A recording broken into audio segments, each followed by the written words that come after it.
Meditation has historically been my go-to practice for spiritual advancement in times when I didn't know what to do. And I don't think that's a bad thing. I think that's maybe a good general rule to follow. When in doubt, just meditate some more. Or if you have some other spiritual practice that you feel like is sustaining you in some way, good, do that. There's never going to be any harm to meditating more. I would not be the person that I am today if it weren't for the almost obsessive attachment that I've had to meditation in the past. But what was I doing with a lot of that meditation? It was anticipating being something more than I was. Anticipating advancing myself on the enlightenment scale. And again, in the past, that's maybe had some warrant to it. But meditation isn't always the spiritual answer. It isn't always what's going to advance you further.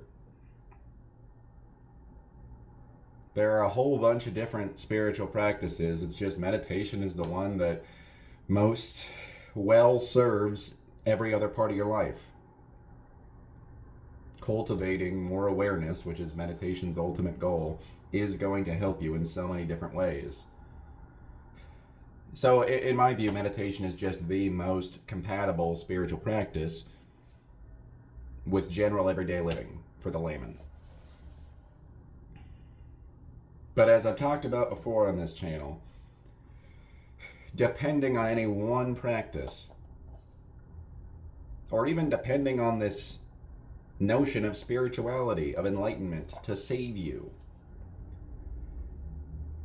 that can pose its own risks.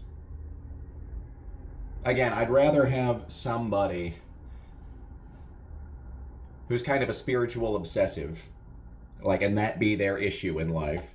I'd rather have that over a myriad of other issues that people can have. I think if that's your issue, that's a pretty good one to have. But it does lead you to a spiritual dead end. When you start to use spirituality as a form of escapism. I saw a video recently called, it was something like cleaning is 1,000 times more effective than meditation. It's a bit of an attention grab or clickbait headline or video title. But there was a lot of merit to what this person was saying. In that cleaning can be such an energy cleanser and allows for more effective meditation. As metaphysical and woo-woo as it can sound, it really does affect your energy to have a messy space and prevents you from getting to a deeper level of being in touch with what you really are. Now, that isn't me saying, okay, take your obsession for meditation and put it into an obsession for cleaning. I'm just saying recognize that from one day to the next, there are different things that you can do that advance you in a spiritual way. And meditation is not always the top of the hierarchy. I see no problem with meditating every single day for the rest of your life. Just saying, don't put the pressure on it.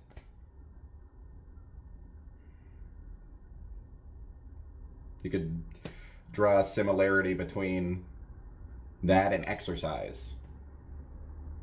This one particular exercise regimen might not be what you need in life at a given time.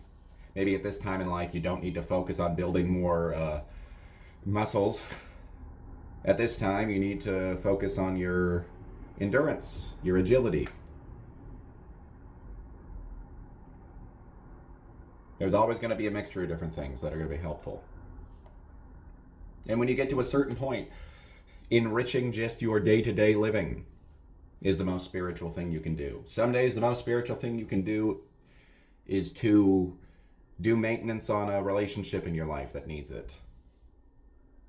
Sometimes the most spiritual thing that you can do is to finally take a few more steps on getting to some sort of business goal that you might have.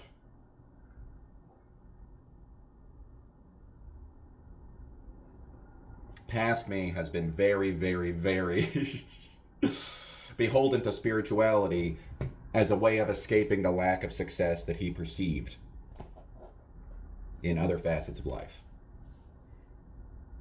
But the annoying thing about a true spiritual path is that it will lead you right back around to those places that you've been avoiding. Everything is totally up for grabs. Everything exists in that same sphere of awareness. Which is, ironically, the goal of meditation in the first place.